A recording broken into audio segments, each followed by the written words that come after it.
getur verið líka að fólk gleymið stundum í svona einhverju sameiginlegri heift eða eitthvað svoleiðis að því að hugsa ekki máli til enda að það fæðist enginn sem eitthvað úrrak. Men er þetta ekki mjög oft menn sem að fengu á þess að maður sko, ég segi alltaf ég vorkenni barninu sem að fékk ekki það sem að börn eiga skilið á sama tíma að maður vill að fullorðinn maður beri ábyrgð á sínum gjörðum en menn gleyma oft er það ekki að þetta eru oft menn sem fengu gríðarlega ósangjörn spil á hendi í lífinu. Já. Erum við að sjá mikið að svoleiðis að menn eigi það sameiginlegt? Ég myndi segja að flestir hafi orðið fyrir því. Ég er ekki að segja allir. Við viljum ekki alhafa hérna en rosalega margir. Og þess vegna eru líka alltaf að gera mistökin og vitleysurnar og enda oft í fangisi og verða síðan alltaf svona meira og meira sama hvað þeir eru að gera. Af því þeir finnst þeim ekki vera það neitt, skilur. Já, þeir svona, verða fyrir einhverju rofi í æsku margir, skilur við, hvort sem að það sé foreldratengt eða þú veist, getur verið svo margt, það getur verið einelti, þú veist, ofbeldi,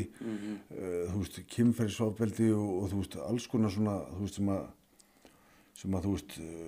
já, eins og segir, dílar þeim bara slæmum spilum frá byrjun, skilur, og þú veist, og það er engin úrlausn í þessu, þetta þú veist, þróast bara, þú veist, eins og ég bara hristaði þetta af sér eða eitthvað og hérna, en þú veist, það er og hérna, já, svo vindur þetta upp á sig bara með, þú veist, með tímanum, skiljum. Nákvæmlega, og síðan er það náttúrulega bara áfall eins og þú segir að hafa myrt einhvern og það þarf að vinna úr því, skiljum. Það gleymist oft. Já, það þarf að vinna úr þessu hlutum, það er ekki hægt að setja hann í fangis og hann vinnur ekkert úr því nema hann ger eitthvað í því. Og alveg sama hvað, og ef það komin í fangis þá er eitthvað að. Og síðan er næsta atriði, hvað ætlar að gera í því, skiljum. Þannig að þarna er greinilega mjög oft einhver svona djúp, löng oft áfalla saga að baki, er það ekki? Jú. Og hérna, mér syns að ég hef alltaf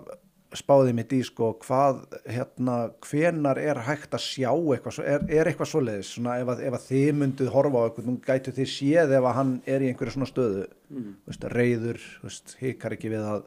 hjóli allt og alla og svona, myndið þið sjá strax bara hvað væri ángrann eða svona að væri eitthvað ángrann. Maður getur séð að það væri eitthvað ángrann, já, en ekki hvað það væri, ekki fyrir, þú veist, að því að þú veist, það er alveg, þú veist, maður þarf að setja upp grímu við ýmislegt, skilu, og þú veist, og sérstaklega, þú veist, hvort sé að sé ótti, reiði, hræðsla eða eitthvað, skilu, þetta, þú veist, þú getur sett upp bara hörðustu grímuna hérna við þessu, skilu, og þú veist, höfnun og svona, þú veist, tilfinningarleysi eða þú veist, tilfinningarof, sko, þetta er svona, en já, þú veist, gríman sem strákunni setja upp og þú veist, er svona bara töffir upp, sko, þannig að. Já, sem er oft það sem þeim hafa kennt. Já. Við skulum alveg hafa það að rauninu. Já, að banna þessu tilfinningar. Já. Það er líka og raun og veru sem er engan veginn hægt. Það er bara absolutt fáránlegt ef maður spáir í því, sko. Mér finnst nefnilega, sko, ég hef átt, sko, þessa tilfinningaumræðu svolítið áður og þegar verið að ræða, þú veist, að við þurfum alltaf að láta, mér finnst nú svolítið á villigötunni að vera að tala um að láta undan öllum okkar tilfinningum, sko, ég er stend þar að við eigum að leyfa þeim að koma en við eigum líka að geta,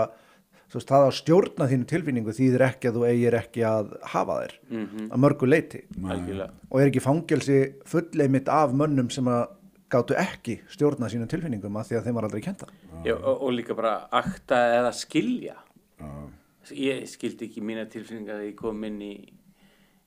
hérna samtökin fyrir einhverjum 7 árum. Þá var ég bara, veist, og það gerðist ekki nema ég fór að vinna í þessum hlutum og fara yfir þessu hlutum og akkur og hversu og fyrirgefa, veist, og bara kærleik. Þannig fór ég að sjá út af hverju og hvers vegna ég var svona og ég tala frá minni eigin reynslu að því það er best, það sem ég veit best, skilur. Og raun og veru er þetta bara rosalega algengt að strákar í fangi sem er ekki að skilja tilfinningarnar sínar? Ég svona ennþá kljást þetta, þú veist, maður búin að vera tilfinningabældur svo, þú veist, svo lengi, sko, og svo þegar loksins rænir á manni, þá þetta bara svona út allt einhvern veginn, maður þarf að reyna að forgasa þessu og af hverju og bla bla bla, en þú veist, svo þegar ég fór að, þú veist, að stunda mikla sjálfskoðun annað, og þú veist, þegar ég fatt að, þú veist, að við, og góðu vinur minn bendi mér á að, þú veist, við erum ekki tilfinningar okkar, þú veist, við fáum þessar tilfinningar, og þú veist, og þegar við náum að skoða þær, alveg svo, þú veist, hugsanir okkar, við erum ekki hugsanir okkar, við fáum þær, það var rosa, þú veist, eye-opener og bara léttir fyrir mér þegar ég fattaði það, skilur. En þegar maður getur verið, þú veist, með huga sinni í liði, skilur, og skoða svona, þú veist, skoða þessar tilfinningar, velta þeim fyrir sér, þú veist, af hverju er mér að líða svona, eða þú veist, mér líður svona að því að ég elska þetta, eða, þú veist, og svona, þú veist, gleði tilfinning, hamingja, þú veist, börni mín og annað, skilur, hvað er hvað af þessu, skilur, og þú veist, reiði, höfnun og allt þetta, þetta er þegar maður næra að, þú veist, að virða þetta svolítið fyrir sér og ekki bara akta, þú veist, á það sem að hausinn á manni heldur, skilur, að, þú veist, þetta er kunst sem ég er ennþá að læra inn á maður. 100%. Maður læriði að akta tilfinninguna þegar maður var ungur, að því það var raun og varnarviðbrögð. En það er náttúrulega löngu hægt að þurfa að gera það eftir út orðin vist gamall. En raun og veru, það er svona þetta er svona eitthvað sem maður læri þegar maður er mjög lítill. Mér finnst þetta tengjast líka, mér finnst þetta að þú getur sagt þetta með næstuði hvaða kallmann sem þó þetta ég myndi segja þetta væri íktara í mönnum sem eru komnir á þennan stað, að þú færði ekki einhvern á þitt band með því að, þú veist, þegar hann finnur að, þú veist, þér finnst hann, þú veist, ógeðslegur, eða þegar, þú veist, þú finnur hann hefur ekki trú á þér, honum finnst þú vera bara ömurlegu gæi, það hlýtur að þurfa að koma frá, sérstaklega menn sem eru vanir að í heimi líga og einhverju svona,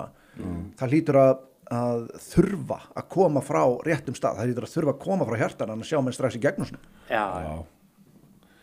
algjörlega, það er, þú veist, þetta er þú veist, og líka sjálfsvirðingin getur verið svo lítil hjá þessu strákum fyrir að þú veist, að þeir eru búin að dæma sjálfa sig að því að þeir skynja eins og þú veist, bara já, skoðun hans er ábyggilega svona á mér, skilur, og eitthvað svona, og þú veist, þetta er fólk, þú veist, við erum oft svo verst við okkur, skilur, þú veist, þetta er, þú veist, annarkvort erum við bara, þú veist, eins í svirði með við svo marga, eða við erum svo yfir allt hafinn, skilur, þetta er svo, við getum verið svo rugluð, skilur, og þú veist, en þú veist, þetta er hroki og ótti og annað, skilur, þetta getur blandað svo, þú veist, skrítið saman.